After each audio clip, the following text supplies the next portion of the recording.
Yo, what's up mga kaliper? So, ayun nga mga kaliper, no? Nag-workout na naman nga tayo mga kaliper. So, ito na yung panimula sa pag-workout natin mga kaliper, no? Warm up lang ito mga kaliper. So, ito yung ginawa kong warm up mga kaliper, no? So, grabe, ayun. Ito yung una nating exercise mga kaliper, no? So, ito yung mga kaliper. Dumbbells yung gamit lang natin ngayon mga kaliper, no? So, squats yung, split squat yung una nating exercise mga kaliper na nagagawin para sa ating jump mga kaliper. So napakasimple lang yung gawin mga kaliper, no? Ang exercise na ito para sa ating jump mga kaliper. So 3 to 4 times a week natin itong gagawin mga kaliper, no? Tapos pahinga tayo ng isang araw or dalawang araw mga kaliper para makarecover yung mga kalamnan natin mga kaliper, no? So mahalaga yun mga kaliper na gawin natin mga kaliper, no? So ito ibang anggulo mga kaliper. So ayun, so kung magtatanong kayo mga kaliper kung ilang sets at repetitions to mga kaliper, 3 repetitions mga kaliper, tapos 3 sets mga kaliper, no? So ayun, 3 repetitions tapos 10 repetitions mga kaliper, tapos 3 sets siya mga kaliper, no? So ayun, so napakalaga na ito mga kaliper, no? Para sa ating jump, para magkaroon ng lakas yung legs natin mga kaliper. Mahalaga din kasi yun mga kaliper, no? Kapag nagpapataas tayo ng jump mga kaliper, kailangan malakas yung legs natin mga kaliper, no? So each legs yan mga kaliper, no? 10 reps mga kaliper, 3 repetitions. So ayun, 10 reps and 3 sets mga kaliper, no? So mahalagang malaman nyo yan mga kaliper, no? Baka sabihin nyo mga kaliper, di pareho yung counting natin mga kaliper, no? Sa each legs. So pareho lang yun mga kaliper, no? Tapos yun mga kaliper, wag mabilis yung taas baba natin mga kaliper, no? Ano lang mga kaliper, no? Para bang slow mo lang siya mga kaliper. Hinaan lang natin. So ayun mga kaliper, no? Natapos na tayo sa una. So ngayon mga kaliper, punta na tayo dun sa ikalawa nating exercise mga kaliper na gagawin para sa ating jump mga kaliper. Ito ay squats mga kaliper, no? So ayun, squats ito mga kaliper. So ayun, simple lang ito gagawin mga kaliper, no? So ayun, dalawang dumbbells pa rin yung gamit natin mga kaliper. Ayan, pumuporma na ako dito mga kaliper, no? So itong jump na itong exercise na ito mga kaliper, napakahalaga nito sa ating jump. Tulad ng sabi ko kanina mga kaliper, dapat malakas yung legs natin, yung tuhod. So ayun na, dapat malakas yan mga kaliper.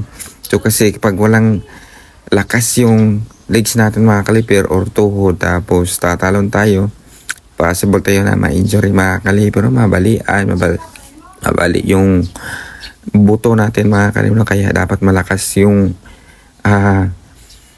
tuhod natin mga kaliper at saka legs. Dapat yung muscles natin mga kaliper is always natin yung i-work out din mga kaliper, para mas malakas yung legs natin mga kaliper. So ayun, ibang angulo mga kaliper, no? Sa split squat mga kaliper, para makita nyo rin mga kaliper yung proper positions niya mga kaliper, no? So wag kalitaan yan mga kaliper, dapat din natin tingnan yung proper positions niya mga kaliper, no? So yung point mga kaliper, yung angle ng tuhod. So mahalaga yan mga kaliper, no? Para mas effective yung workout natin mga kaliper. Kasi kapag wala tayo sa proper position, sa mismong kanyang position talaga mga kaliper, no, dapat na gawin natin baliwala mga kaliper, no?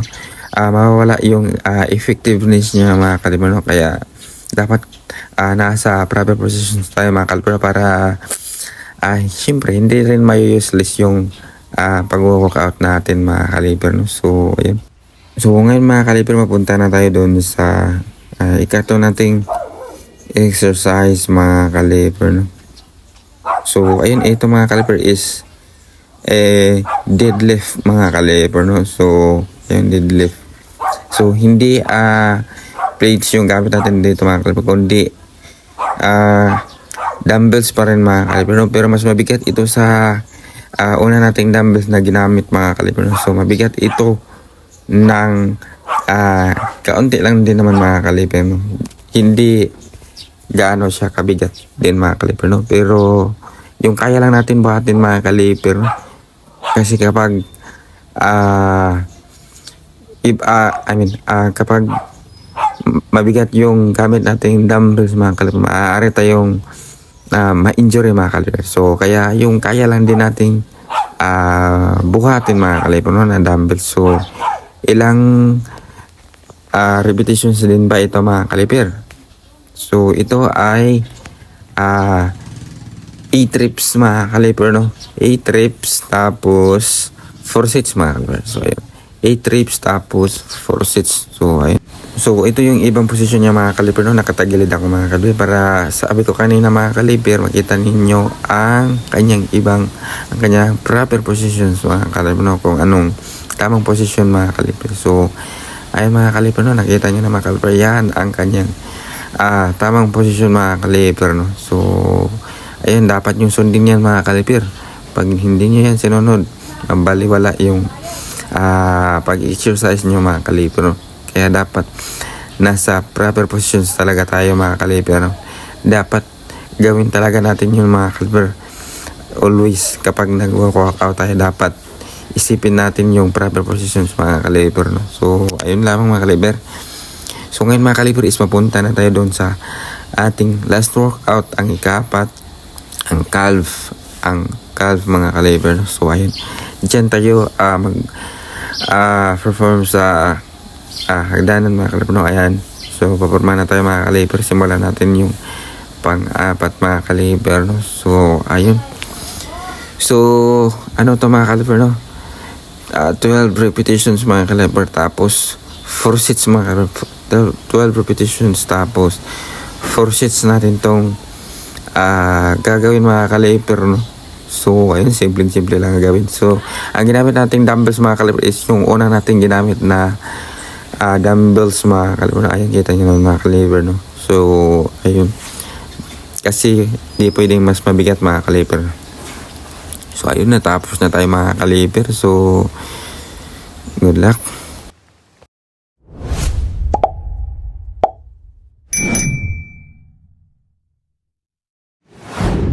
Thank you for watching.